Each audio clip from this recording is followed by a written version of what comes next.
brother, right now I am very sad. I don't know how many. I mean, it was a video of almost 30 minutes, shot everything, all the tutorials on 30. And brother, the whole video crashed. Brother, I can't even find that video, man. I'm shooting again. Now what can I say? I don't even feel like it. At first, I didn't plan to reshoot this video, thinking what happened already happened. Then I thought, man, people are sending messages and comments asking how to solve the cube in 20 seconds. So brother, I thought let's make it. Alright, brother. The very first thing is, in today's video, we are not going to learn how to solve the Rubik's Cube. If you guys want to learn how to solve the Rubik's Cube, there's a link in the pinned comment and description. Go and learn from there. In today's video, we're going to talk about advanced techniques, meaning how to solve the cube in 20 seconds.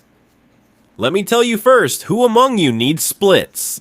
Now bro, the earlier tempo and the way I used to make videos at a higher level before.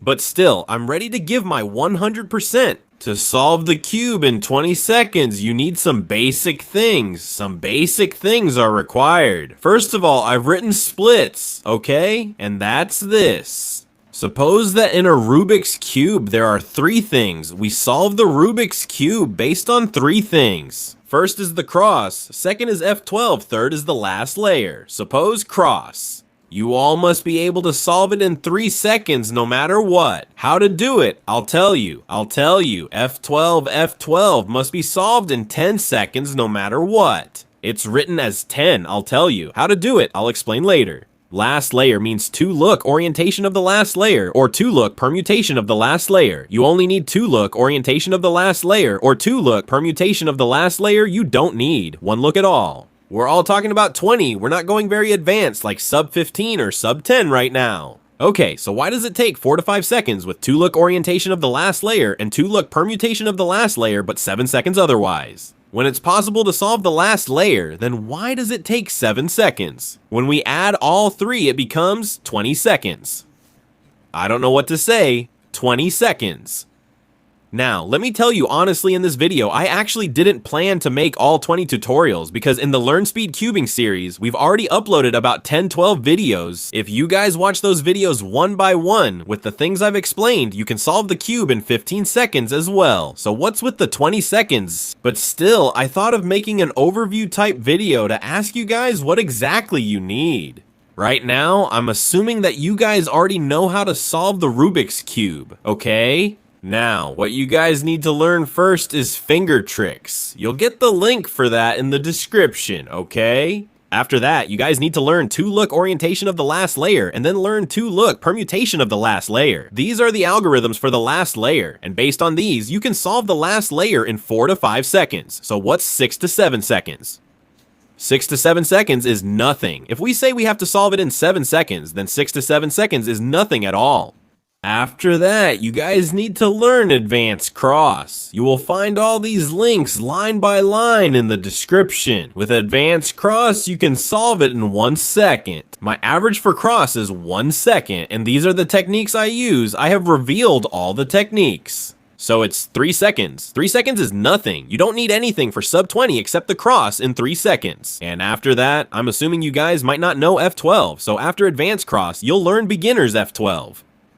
The link for beginner's F12 is in the description, and after learning beginner's F12, you'll understand what F12 is and how to solve it. After that, you'll learn more. Advanced F12 is basically not advanced, it's intuitive. There's nothing called advanced F12, man. Just leave it. There's nothing advanced about it. It's just intuitive. F12 means all the cases in F12. All the cases have been explained in this video. And for sub 20, we need F12 in 10 seconds. Look, our split was 10 seconds, and honestly, bro, seriously, in that video, all the F12 cases that were explained, you can solve F12 in 5 seconds based on that. So what's 10 seconds? All in all, sub 20 is just a joke, man. There's nothing easier than 20. Now we'll look at one thing separately, and I'll tell you how you guys can achieve these things. At this point in time, I'm assuming that you guys already know all the things I've mentioned. Alright, now I'm making this video with that understanding. First of all, cross things. Oh, this is a bit too bright. It's too bright, man. First of all, cross things, cross T. You guys have to make a plan during inspection no matter what. When you're looking at the cube right after the scramble, you have to make a plan during inspection no matter what. Now, some people come and say, but you only get 15 seconds for inspection, right? Who said you get 15 seconds for inspection? You guys take 10 minutes, man. Read the cube for 10 minutes. Imagine everything in your mind. Read the cube completely in your imagination. Look at where the cross pieces are, and in your mind, create an imagination. Run an animation in your imagination like, okay, if I move this to the back, this can happen. If I move this here, that can happen. Got it?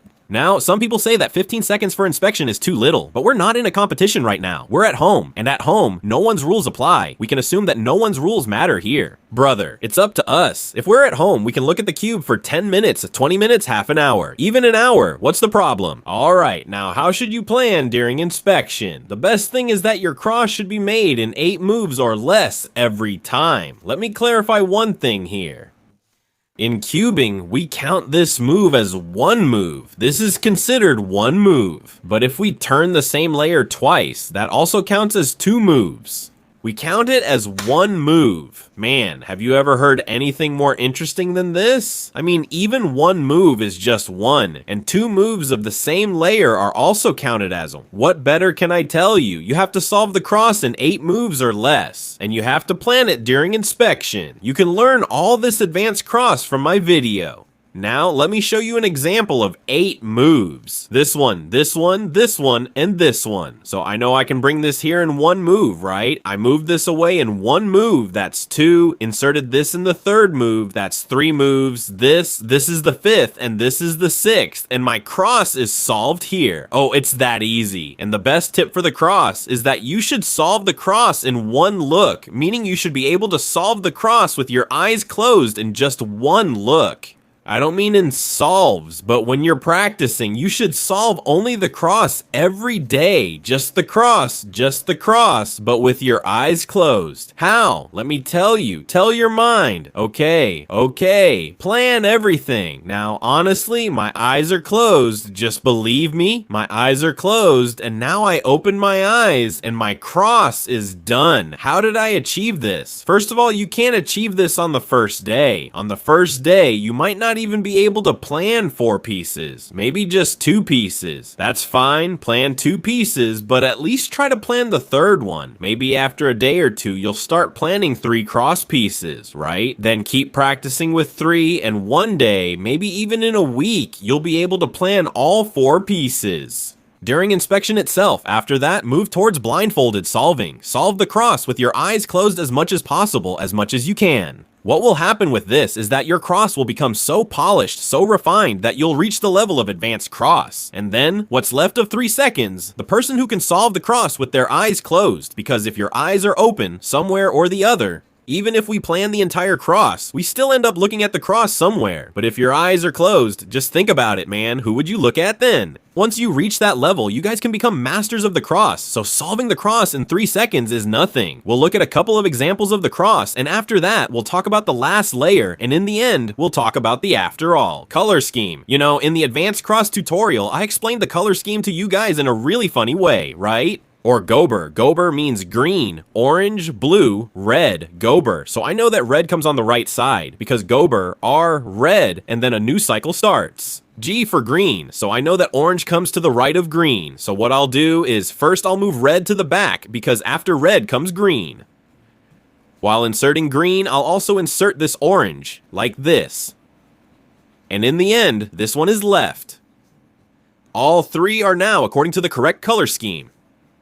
This last one that's left, I'll solve it with a trigger, and all my centers will also be aligned, and the cross is done.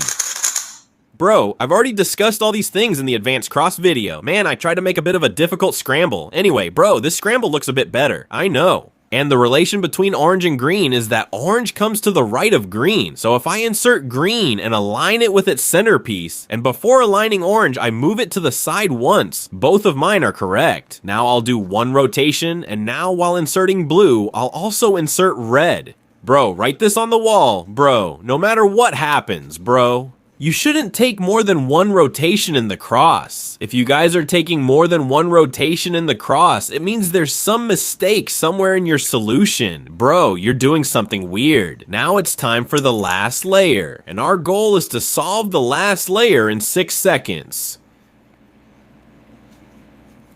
No, 7 man. Our goal is 7 seconds, so I wrote 7 seconds. So keep it a little lower. I mean, if we can achieve 7 from 6 or 5, that's good. Achieving it in 7 seconds is our goal. I agree. Now in the last layer, because we have to use 2-look orientation of the last layer and 2-look permutation of the last layer, we don't have to use 1 look. We don't need to know that much advanced stuff. We don't have to get into so many complications. After all, how will we solve it in 7 seconds? Here we need to polish our finger tricks. Man, finger tricks play a very big role in the last layer, because the last layer is all algorithm based. Nothing is intuitive. You guys solved the last layer with algorithms. Does the algorithm require anything? Finger tricks are fine, and getting them ingrained into good muscle memory, how do you actually ingrain them? I'll tell you, but before that, good finger tricks. Not advanced. You don't need advanced finger tricks. But good finger tricks mean, look, you can call them accurate, not fast. It's okay if they're not fast, as long as they're more accurate and good finger tricks. So look, how much? I solved it slowly, but I think it got solved in 6 seconds. Second, the biggest tip I want to give you all is, whenever you're solving the last layer, whether it's 2-look orientation of the last layer, 2-look permutation of the last layer, or anything else, you guys should not rotate the cube in the last layer. In the cross, I have allowed you 1 rotation. Oh man, yes, you have permission for 1 rotation, but in the last layer, not even a single rotation, because I won't allow it. You have to solve the last layer without any rotation. How? Some people, when they see this case, they rotate the cube like this, and then apply the algorithm from here. No man, no. Keep it as it is, bring it in front of you, and apply the soon algorithm from here. Now, what some people do is, first they match this, then they rotate the cube. No man, why? Why are you matching it? Why are you rotating it? While staying here, keep the solved part at the back. Recognize the case, okay? The color that needs to match here, apply the algorithm while staying here. At the end, do AUF, adjust the upper face. Rotating in the last layer is a big mistake. I think you guys spend 5 seconds just rotating the last layer and matching the colors. It will be difficult in the beginning, but eventually you'll master it. And the third biggest tip for the last layer, the tip is to practice 1 algorithm every day, like the soon case. Just 1 algorithm per day. Let's say today you decide to practice the soon case all day. That means you don't have to sit at a table and keep practicing the soon case algorithm. No, if you're watching television, keep the cube in your hand and keep doing the soon algorithm. Don't do it fast. Just keep doing it again and again. Do it once, then again, then again, then again. Just keep doing it the whole day. There are a few algorithms like 2-look orientation of the last layer, 2-look permutation of the last layer. There are 5 or 6 for 2-look orientation of the last layer, and 5 or 6 for 2-look permutation of the last layer. So how many is that? In 10 days, you'll have mastered the last layer, right? This process is called drilling the algorithm drilling, all right? And believe me, what's the benefit of this? First, your turning will become accurate. By chill turning, I mean smooth turning, relaxed and calm. This way, a lot of people will improve. Chill means smooth turning, doing it calmly and peacefully. No tension, you just have to keep applying the algorithm. If you keep doing this, a time will come when your finger tricks will become so accurate, so polished, that you'll beat me, man. Well, I'm still a beginner myself, I'm just joking. I mean, you'll beat yourself, man. Alright, whatever I discussed about the cross and last layer is enough for now. We'll look at it in more detail at the end. Right now, we're gonna talk about F2L, and that's the most important part of this video. We've made the cross, and now F2L, brother. F2L, that's what I'm emphasizing. Have you guys watched the advanced F2L video yet? First, learn to insert the pairs in the back. Like I mentioned before, rotation, left F2L side rotation. Why am I giving so much emphasis on rotation? Most of the time is spent on rotation, on rotating. We should solve our cube with as few rotations as possible. For example, while I was here, I saw this pair. Now, why should I rotate for this? I'll bring this pair here. This pair doesn't need to go there. This pair, I'll make the pair for a 3-move insert, and now I'll keep it here. I'm inserting it. Now I've seen the pair from here. Now I'm bringing it here from here. I won't rotate, I'll insert it here. Now I've seen this pair. Here's the corner, and this is the edge piece of that pair. Now, while staying here, I'll use the back layer to get this ready for a 3-move insert, and since it has to go here, I won't insert it by going here. Always towards the back. You have to keep telling your mind that you have to solve the pair in the back. I'll solve it in the back. I've seen the next case, so while staying here, I'll make its pair and insert it here. That's the thing. If you guys aren't understanding these cases, then watch the advanced F12 video. In that, all the cases that come in F12 in the world are explained. All the basic cases are explained intuitively. Okay, how will the rotations be reduced? I told you earlier to learn how to insert in the back. That's the first thing. Then your rotations will be reduced. For example, this is my pair. Red-green is made, so it has to go here. So there are 2 situations. I have 2 options. Either I bring it to the right and insert it, or the second option is to insert it in the back. You should always do it in the back. Insert it in the back. Now what? Now what? Now if I get the second pair also in the back, then I'll keep it here. I'll prepare it for move and set from the back, and then I'll solve it right there. Maybe right now you guys are feeling like, maybe you're thinking, man, this isn't that interesting. Maybe it's not that useful, what I'm explaining. But if you guys just work on rotations, you guys will learn how to insert the back pair, which is an advanced step. I've taught everything in the video. Bro,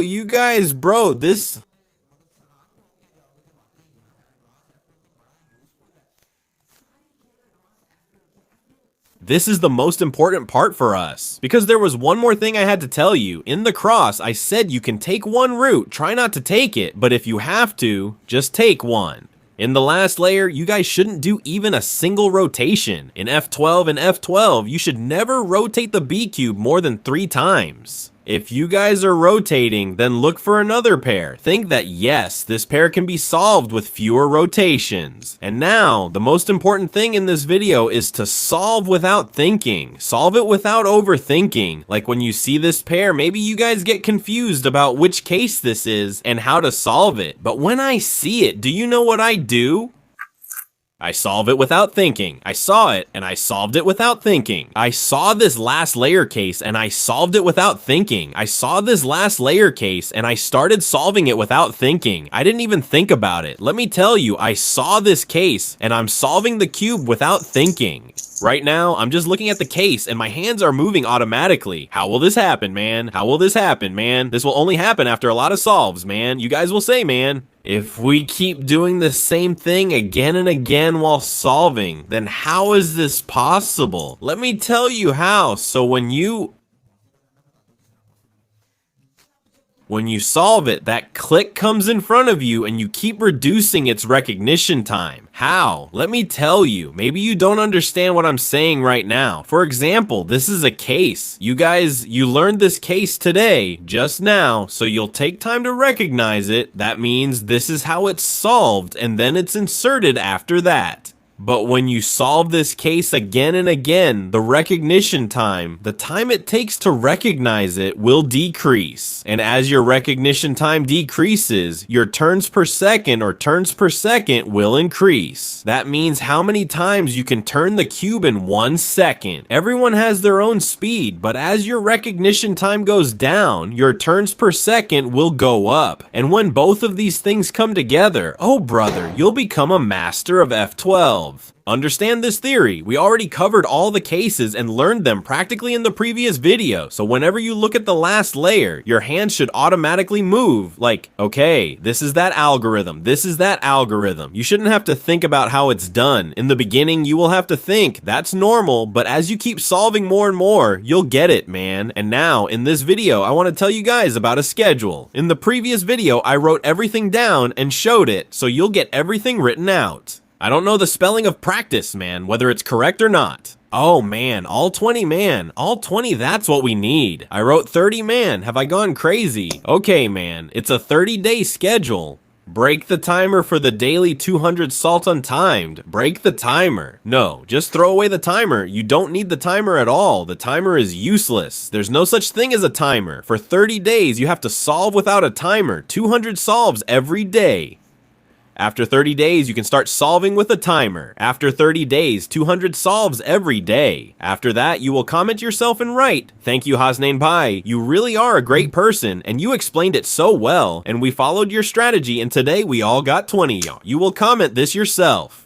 Anyway, let's do an example solver here now. After that, we'll end the video because there's nothing more than this. Whatever videos I've made till now, that's all there is. The real thing is, this is just an overview. Blue, this is attached. First of all, what did I see? This seems, now you could say there was a fear about it. If I align the line, I can set the green and maintain the orange, and in the end, I can align my close. My first pair is made, and first of all, I set this one. This is how it goes. Here, since it's here, I'll open it and insert it. My second pair is going to the back left, so first I'll get it ready for a 3-move insert, then since it's here, I'll insert it in the back. After that, my next pair is this one. So far, we've only done fake rotations in the after all step. I'll get it ready for a 3-move insert, rotate once, and insert it in the back. The last pair, this is the 3rd rotation we're doing, and I'll insert it in the back. I could have done just 1 rotation in this solve, but it's not necessary to be this advanced for sub 20. Sub 20 is not a huge barrier that we need to be very worried about. Sub 20 is a kind of funny barrier. It's not that advanced of a level. Man, honestly, I'm really upset about the last video that got completely deleted and crashed. Anyway, at least I've shot this one now, but it's gonna take ages to edit. But you guys will get it. You'll get the video today. And bro, I think let's end it here. The Lent Speedcubing series isn't over yet. We still have to talk about sub 15. We have to discuss why and how to solve it in 10 or 11 seconds. After that, in the future, we'll also talk about sub 10, about why and how to solve it in 9 seconds. But for now, this series will go up to 10 seconds about how to solve the cube in 10 seconds. And bro, I'm leaving now, man, and I'm subscribing. Good presentation.